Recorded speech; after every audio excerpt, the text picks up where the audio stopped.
शिवाय। हर हर महादेव। जय शंकर की। ओम गुरुवे नमः। भक्तों, जय शंकर की। आज का विषय सत्संग में रहेगा योग क्या है। इस विषय पर चलने से पहले आइए राम का गुणगान कर लें। प्रभु राम का, भगवान का नाम का गुणगान करने के बाद बड़ा ही निर्मल मन हो जाता है। उससे हमें कुछ नहीं मांगना है प्रभु से, हमें तो पता भी नहीं है क्या मांगना चाहिए। तो आइए 2 लाइन में गुणगान करते हैं। मेरे रोम में बसने वाले राम, जगत के स्वामी ओ अंतर्यामी, मैं तुझे से क्या मांगूं, मैं तुझे से क्या मांगूं। मेरे रोम में बसने वाले राम, हे राम हे राम हे राम। चलिए सत्संग को, धर्म सभा को आगे बढ़ाते हैं। आज के विषय पर चलते हैं। योग एक आध्यात्मिक प्रक्रिया है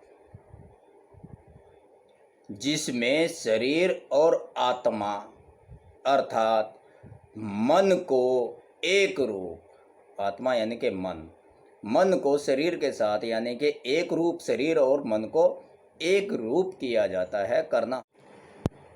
चलिए सरल भाषा में इसको ऐसे समझते हैं। ये जो मन है ये अक्षर, शब्द, विचार, इन तीनों चीज़ों से बंधा होता है। अब अक्षर, शब्द, विचार क्या हैं? 2 या अधिक अक्षरों से शब्द बनता है। 2 अक्षर या 2 से ज़्यादा जोड़ लो तो शब्द बन जाते हैं। अक्षरों का समूह शब्द कहलाता है और शब्दों का समूह विचार कहलाता है। शब्दों से विचार बनते हैं। शरीर से कांड, कार्य और क्रिया, ये 3 चीज़ होती है। यानी कि शरीर का संबंध 3 शब्दों से, कांड, कार्य और क्रिया से है। और मन से होता है कर्म का संबंध। यानी कि कर्म जो शब्द है, जैसे गीता में भी कहा गया है कृष्ण ने कि कर्म करो, फल की इच्छा मत करो। और एक लोकोक्ति भी है, कर्म किए जा बंदे फल की इच्छा मत कर ए इंसान, जैसे कर्म करेगा वैसे फल देगा भगवान। ये है गीता का ज्ञान, ये है गीता का ज्ञान। तो इसका मतलब ये है, जो ये कर्म है इसे कांड, कार्य और क्रिया से नहीं जोड़ना चाहिए। कर्म अलग चीज़ है और ये 3 चीज़ अलग हैं। केवल कर्म एक ऐसा शब्द है जिसका संबंध मन से है। अब जो हम अपने अंदर कर रहे होते हैं, ध्यान देना, यानी कि अपने अंदर जो हमारा विचार है, जो हम सोच रहे हैं, जो भी परिकल्पना कर रहे हैं, बाहर कुछ कार्य नहीं कर रहे हैं, क्रिया नहीं कर रहे हैं, कोई कांड नहीं कर रहे हैं, बाहर संसार को दिखा नहीं रहे हैं, लेकिन अंदर ही अंदर सोच रहे हैं, उधेड़ बुन में हैं, सपने देख रहे हैं, उसी का ही परिणाम बाह्य है। यानी कि जो भी घटना हमारे साथ आने वाले समय में दैविक प्रकोप बनकर घटती है, अचानक दुखद या सुखद, वो हमारे अंतःकरण में जो हम परिकल्पना करते हैं, जो हम सोचते हैं, जो हम विचारों में खोए रहते हैं, सूक्ष्म स्तर पर जब ये विचार चले जाते हैं, ये सपने चले जाते हैं, तो बाह्य रूप से घटना को परिणाम देते हैं। नहीं समझे? समझ में नहीं आया ना? आ गया होगा, मैं समझता हूँ, लेकिन फिर भी चलो एक चर्चा के साथ इस प्रसंग को समझना शुरू करते हैं। हम कहते फिरते हैं कर्म किए जा बंदे, फल की इच्छा मत कर ऐ इंसान, जैसे कर्म करेगा वैसे फल देगा भगवान। अर्थात हमारे साथ जो भी अच्छा बुरा घटता है, सुख दुख होता है, वह हमारे कर्मों यानी विचारों का ही परिणाम है। जो हमारे अंतःकरण में विचार हैं उनका परिणाम है। और इन्हीं बुरे परिणामों के कारण, इन्हीं बुरे परिणामों के दुखों से छुटकारा पाने के लिए हम कर्मकांडी ब्राह्मण से भगवान का पूजन पाठ कराते हैं, है ना। जो विद्वान शास्त्री, ध्यान देना बात पर, जो विद्वान शास्त्री या ब्राह्मण या पंडित के द्वारा कराए गए पूजा पाठ होते हैं, जो भी करता है, जैसे हमारे घर में पूजा पाठ करना है तो उसे क्या कहते हैं? कर्मकांड। कार्यक्रम नहीं कहते, क्रियाक्रम नहीं कहते, कर्मकांड कहते हैं ना। तो कर्मकांडी ब्राह्मण से जो भी हम पूजा पाठ कराते हैं उसे कर्मकांड कहते हैं, सही है ना। यानी इसमें दो शब्द हैं, ध्यान देना, कर्म और कांड, दो शब्द है ना, कर्म और कांड। लेकिन फिर भी दुखों से छुटकारा नहीं मिलता। आपने कभी सोचा है ऐसा क्यों होता है? क्यों हुआ ऐसा? आपने लगन से, श्रद्धा से, भक्ति भाव से ब्राह्मण की सेवा करके, ब्राह्मण से, विद्वान ब्राह्मण से पूजा पाठ किया, कराया, कर्मकांड कराया, फिर भी आपको उनके दुखों से छुटकारा नहीं मिला। कभी कभी तो ऐसा होता है कि और प्रकांड प्रचंड मात्रा में दुख घेर लेते हैं। तो ऐसा क्यों हुआ? न तो आपकी कमी है और न ही उस विद्वान ब्राह्मण की कमी है, और न ही शास्त्र की, और न ही उस क्रिया की यानी कि कर्मकांड की, क्योंकि उसमें योग की कमी रही। ध्यान देना, योग के बिना कुछ नहीं होता। भगवान श्री कृष्ण ने अर्जुन जी को कहा है कि योगी श्रेष्ठ है और योग ही श्रेष्ठ है, सब कार्यों में योग श्रेष्ठ है। तो इसमें कहीं की कमी रही आपके कर्मकांड में, पूजा पाठ में? आपने कर्मकांड तो अच्छी तरह से कराया, श्रद्धा भाव से कराया, लगन से कराया, सेवा भाव से कराया, और दान पुण्य भी किया, जो जो विद्वान ब्राह्मण ने शास्त्रों के अनुसार का बताया वो किया भी, लेकिन फिर भी दुखों से छुटकारा नहीं हुआ। तो इसमें योग की कमी रही। चलो इसको समझते हैं। कर्मकांड अर्थात कर्म का कांड, ध्यान देना, कर्म कांड अर्थात कर्म का कांड। कर्म होते हैं मन के विचार, और कांड का अर्थ है नष्ट करना। जैसे किसी ने किसी व्यक्ति की हत्या कर दी, जैसे कोई किसी आदमी को मार देता है, तो उस घटना को क्या कहेंगे? क्या कर दिया उसने? अरे भैया, उसने बहुत बड़ा अनर्थ कर दिया, उसने तो हत्याकांड कर दिया। उस घटना को क्या कहेंगे? हत्याकांड। ये तो नहीं कहेंगे हत्या कार्य कर दिया, हत्या क्रिया कर दिया, हत्या कर्म कर दिया, हत्याकांड ही कहते हैं ना। तो कर्म क्या, क्रिया क्या की? हत्या, और बाद में क्या हो गया? कांड। यानी कि हत्याकांड का मतलब क्या हो गया? हत्या में किसको खत्म किया गया? मनुष्य को। किसी चीज़ को नष्ट करना उसको कांड कहते हैं। तो हत्या की गई, हत्या यानी कि मनुष्य को मारा गया, और कांड यानी कि समाप्त कर दिया, तो मनुष्य को समाप्त कर दिया, तो इसलिए हत्याकांड कहा। तो अब समझ गए ना, कांड का मतलब है नष्ट करना। तो कर्म कांड का मतलब क्या हुआ? कर्म यानी मन के बुरा विचारों को खत्म करना।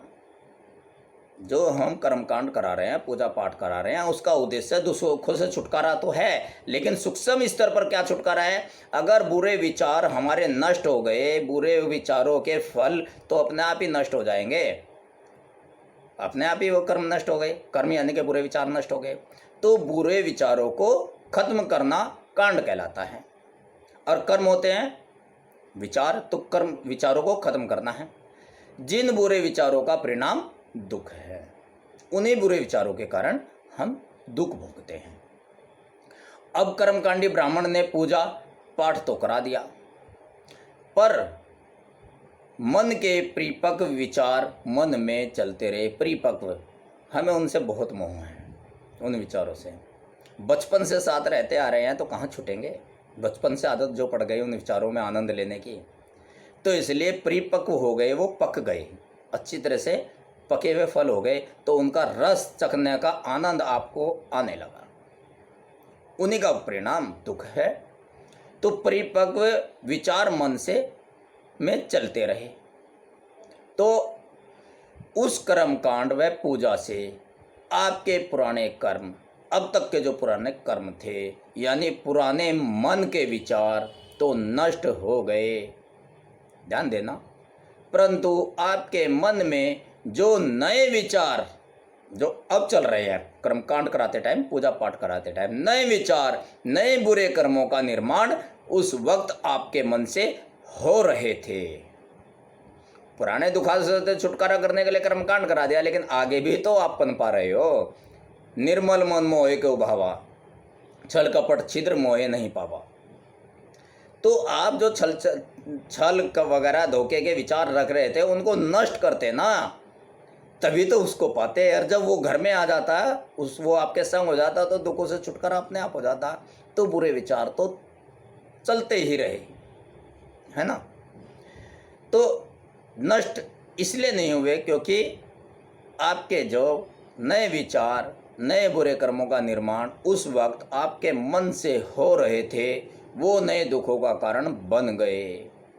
यही कारण है कि पिछले कष्ट कटे रहे, भाई मूर्ख ने दोबारा कटियाली फसल उगाई। मतलब पिछले कष्ट कटे रहे भाई, मूर्ख ने दोबारा कटीली फसल उगाई, नए दुखों को आमंत्रित कर लिया। हम आरती में कहते हैं भी हैं, कहते हैं, मानते नहीं हैं और करते नहीं हैं। बस कह दिया, भगवान तो मूर्ख है ना, भगवान को तो मस्का लगा रहे हैं। देते हैं भगवान को धोखा, देते हैं भगवान को धोखा, इनसा को क्या छोड़ेंगे। तो भगवान को भी हम धोखा देते हैं। आरती में कहते हैं क्या, तन मन धन सब है तेरा, तेरा तुझको अर्पण क्या लागे मेरा, कहते हैं ना।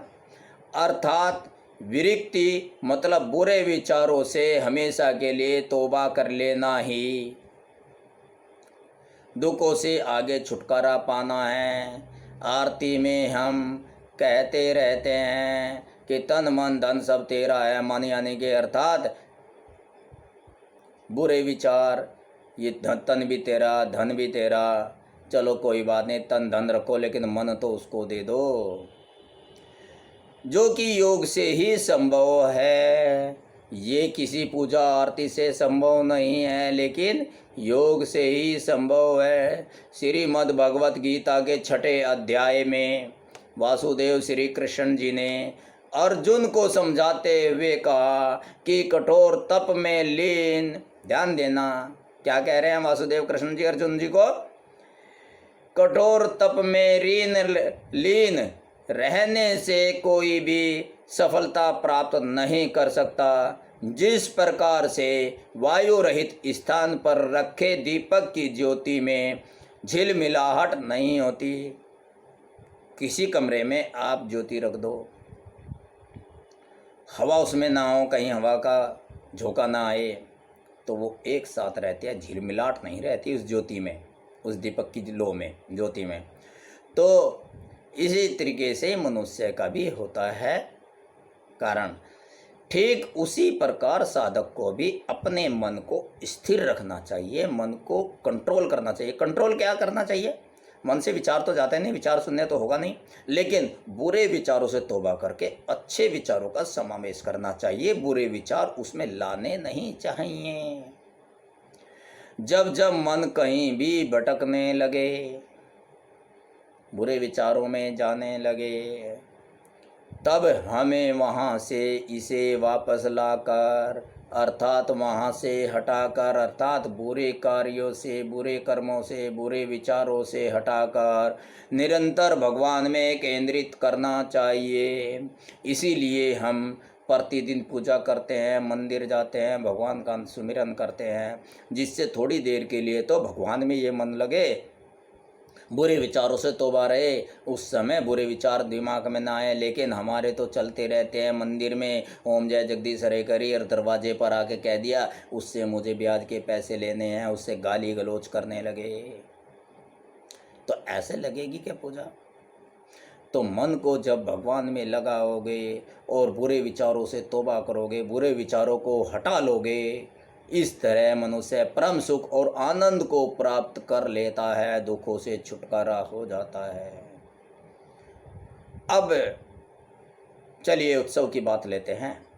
अब कहीं कोई उत्सव हो तो उसे कहते हैं कार्यक्रम। ये तो कर्मकांड की बात होगी। पहले 3 चीज़ें कर्मकांड। हमारे जीवन में 3 अवस्थाएं आती है आध्यात्मिकता में।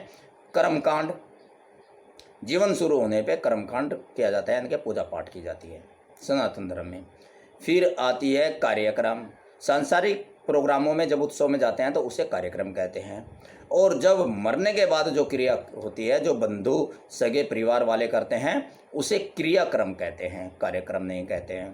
तो इसमें भी 2 शब्द आए जो कार्यक्रम हम करते हैं, जो उत्सव में जाते हैं, प्रोग्राम कहते हैं कार्य और कर्म। ठीक है ना? अब किसी व्यक्ति की मृत्यु होती है तो उसके अंतिम संस्कार को कहते हैं क्रियाक्रम। इसमें भी 2 शब्द आए हैं, क्रिया और कर्म। हमारे मृत्यु के पश्चात की क्रिया है ये। इन तीनों अवस्थाओं में 2 शब्द जुड़े हैं, दोनों ही है ना। जिस तरह से कर्म कांड में कर्म और कांड, और क्रियाक्रम में क्रिया और कर्म, और कार्यक्रम में कार्य और कर्म। तीनों अवस्थाओं में, तीनों स्थिति में 2 शब्द जुड़े हैं।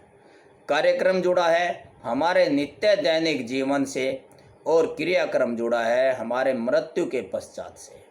ध्यान देना, क्या कार्यक्रम जुड़ा है हमारे दैनिक जीवन में। जब उत्सव में जाते हैं, भैया क्या प्रोग्राम है, अर्थात हिंदी में क्या कहते हैं, क्या कार्यक्रम है। और अगर किसी की अंत्येष्टि में जाना हो, भैया उसकी क्रिया में जाना है, उसकी क्रियाक्रम में जाना है। तो है ना मृत्यु के पश्चात की बात। इन तीनों अवस्थाओं में 2 शब्द जुड़े हैं, लेकिन तीनों अवस्थाओं के तीनों शब्दों में एक शब्द कॉमन है। बताइए क्या कॉमन है जो तीनों में ही आ रहा है? वो है कर्म। क्रियाक्रम, उसमें भी कर्म आ रहा, कर्मकांड उसमें भी कर्म आ रहा है, और कर्मकांड उसमें भी कर्म आ रहा है। कर्म बनते हैं विचारों से, यानी हमारे विचार ही कर्म हैं, जो प्रत्येक अवस्था अर्थात प्रारंभ से मृत्यु के बाद तक हमारे साथ रहते हैं। क्रियाक्रम मृत्यु के बाद भी है, कर्मकांड में भी है और कार्यक्रम में भी है। यानी कि जन्म से लेकर मृत्यु के बाद तक कर्म हमारे साथ रहते हैं। बाकी अवस्थाएं बदलती रहती है, लेकिन कर्म हमारे हमेशा साथ जाते हैं, अच्छे या बुरे, जो मृत्यु के बाद भी हमारे साथ ही जाते हैं। वही प्रारब्ध बनते हैं। कभी कभी हम इस जन्म का नहीं, पिछले जन्म का भोगते हैं। हमारे बुरे कर्म कटे नहीं, मृत्यु को प्राप्त हो गए, क्रियाक्रम हुआ, उसके बाद हम दूसरा जन्म लिया, तो वही कर्मों का पाप यहाँ भी भुगतना पड़ेगा। मृत्यु के बाद भी जीवन है, इसीलिए कहते हैं। तो प्रारब्ध बनते हैं यही बुरे कर्म। विचारों का मालिक है हमारा मन। विचार तो मन में चलते हैं ना, यानी हमारे मन में जो अनेकों विचार चलते रहते हैं, वो ही हमारे कर्मों का निर्धारण करते हैं, कर्मों का निर्माण करते हैं। यानी मन से कर्म किया जाता है और शरीर से होता है कांड, क्रिया और कार्य। ये 3 चीज शरीर से होती है और मन से एक ही चीज होती है, कर्म। और भगवान वासुदेव कृष्ण ने ना तो कांड पे जोर दिया है, ना कार्य पे, ना कर्म पे। गीता का ज्ञान यही है, कर्म किए जा बंदे, फल की इच्छा मत कर ए इंसान, जैसे कर्म करेगा वैसे फल देगा भगवान। ये है गीता का ज्ञान, ये है गीता का ज्ञान। अब हमारे पास कितनी शक्तियां हैं? हमारे पास 2 शक्तियां हैं जिससे हम संसार में अपना जीवन यापन करते हैं। आध्यात्मिक में भी, सांसारिक में भी, सभी जगह से 2 शक्तियों के द्वारा ही हम कार्य करते हैं, शरीर और मन। शरीर से कांड, कार्य, क्रिया होते हैं और मन से कर्म होते हैं। 2 शक्तियां, मन और शरीर। शरीर से कार्य, क्रिया और कांड होते हैं और मन से कर्म होते हैं। योग का प्रचलित अर्थ जोड़ है। जिस तरह कहना ना कि योग कर लो भाई, जोड़ लो, तो जुड़ना ही है, अर्थात 2 चीज़ों को जोड़ना योग कहलाता है। यहाँ 2 चीज़ें कौन सी हैं? हमारे पास 2 शक्ति थी, शरीर और मन। तो यहाँ 2 चीज़ें कौन सी हैं जो जोड़नी है हमें? शरीर और मन। तो योग क्या हुआ? योग का मतलब क्या हुआ? इन दोनों को एकता में जोड़ना ही योग है। एक सूत्र में शरीर भी वही काम कर रहा है और मन भी वही सोच रहा है, अच्छा सोच रहा है। मन को शब्दों से मुक्त करके, अब किस तरह से किया जा सकता है? ये क्या करना है? मन को शब्दों से मुक्त करके अपने आप को शांति और रिक्तता से जोड़ने का तरीका ही योग है। यानी कि बुरे विचारों को निकालने के लिए ही योग किया जाता है। रिक्त करना है अपने मन को, खाली कर देना है अच्छे बुरे विचारों से, निर्विचार शून्य में चले जाना है, इसलिए योग करते हैं। योग के बिना ही कुछ भी संभव नहीं है, योग से ही ये संभव है। कितनी पूजा पाठ कर लो, जब तक बुरे विचार, बुरे कर्मों का समापन यानी कि कांड नहीं हो जाएगा, तब तक कार्यक्रम में भी आनंद नहीं आएगा, सुख आनंद नहीं आएगा, और क्रियाक्रम यानी कि मृत्यु के बाद भी जन्म लेने में आनंद नहीं आएगा। तो इसलिए योग श्रेष्ठ बताया है वासुदेव कृष्ण जी ने भी, योग ही श्रेष्ठ है। योग से ही यह सब चीज संभव है। योग को समझने से, योग को समझना इतना महत्वपूर्ण नहीं है। योग को तो आप समझ लोगे, समझ लिया कि भैया बुरे विचारों को निकालना ही योग है, शरीर और मन को एक रूप देना ही योग है, समझ लिया ना। योग को समझने से ज़्यादा करने की विधि का महत्व है। अगर सही तरीके से कर लिया योग को, प्रक्रिया सही कर लिया, आध्यात्मिक प्रक्रिया योग की, तो तभी फलीभूत होगी। अन्यथा आपने थ्योरी पढ़ ली, थ्योरी समझ ली, हाँ योग है, और करने के टाइम पर आपने नियम विरुद्ध कर दिया, तो फायदा नहीं होगा। अब योग की विधि को यहाँ इस वीडियो में बताना संभव नहीं हो पाएगा। वीडियो पहले ही 20-21 मिनट की हो गई है। ऐसे व्यस्त जीवन में आप इतना समय भी दे लो आध्यात्मिक और सत्संग की ज्ञान चर्चा को, योग की ज्ञान चर्चा को समझने और सुनने के लिए, तो यह भी भगवान की आप पर असीम कृपा है।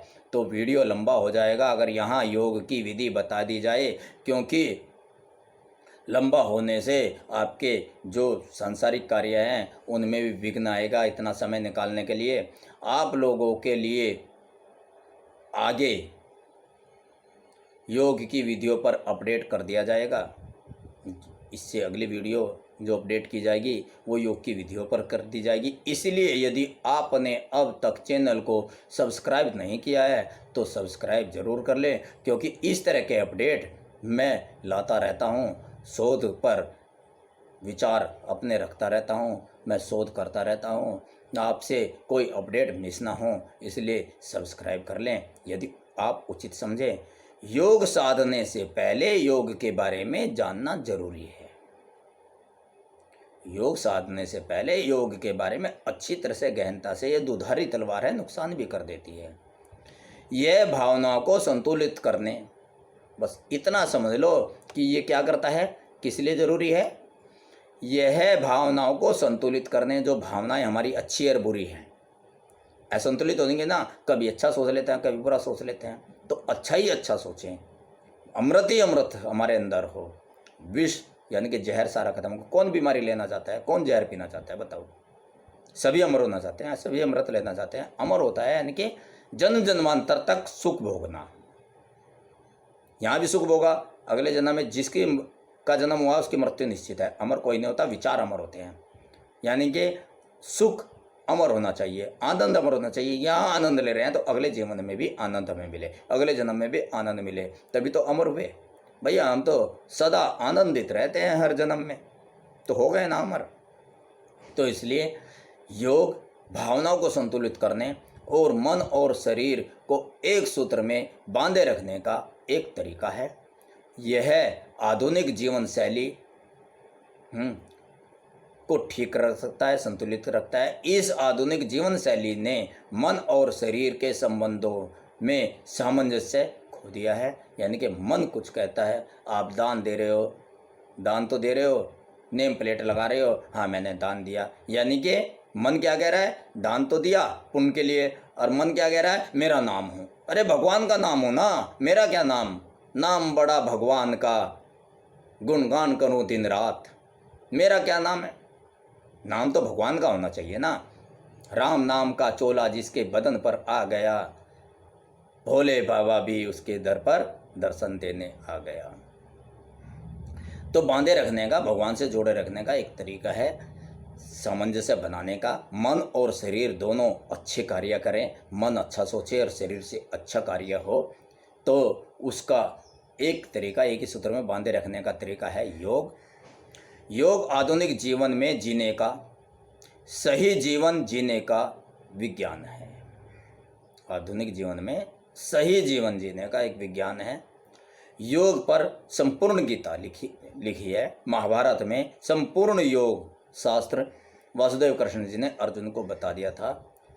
योग से ज़्यादा महान पवित्र ग्रंथ गीता के अलावा कोई नहीं है, और इसे हमारे दैनिक जीवन में भी शामिल किया जाना चाहिए। गीता को, श्रीमद् भगवत गीता को, वासुदेव कृष्ण जी की वाणी को दैनिक जीवन में भी शामिल किया जाना चाहिए, तभी हम परम आनंद की प्राप्ति करेंगे। यह सप्ताह में केवल एक बार,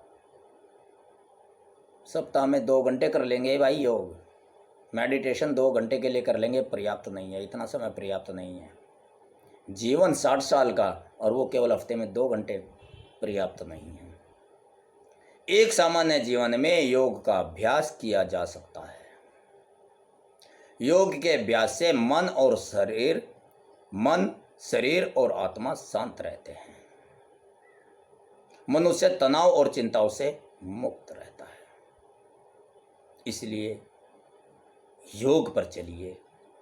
योग समझ में आ गया तो पूजा पाठ, भगवान की भक्ति का भी फल आपको सुख में, आनंद में देगा, अन्यथा कोई लाभ नहीं है। वैसे ही समय गुजारना है, वैसे ही व्यर्थ जीवन बिताना है, तो योग ही श्रेष्ठ है, योगी ही श्रेष्ठ है। इसी के साथ ज्ञान चर्चा को विराम देता हूँ। ओम नमः शिवाय, हर हर महादेव, जय शंकर के। ओम गुरुवे नमः, ओम वासुदेव कृष्णाय नमो नमः, ओम नमो भगवते वासुदेवाय कृष्णाय नमो।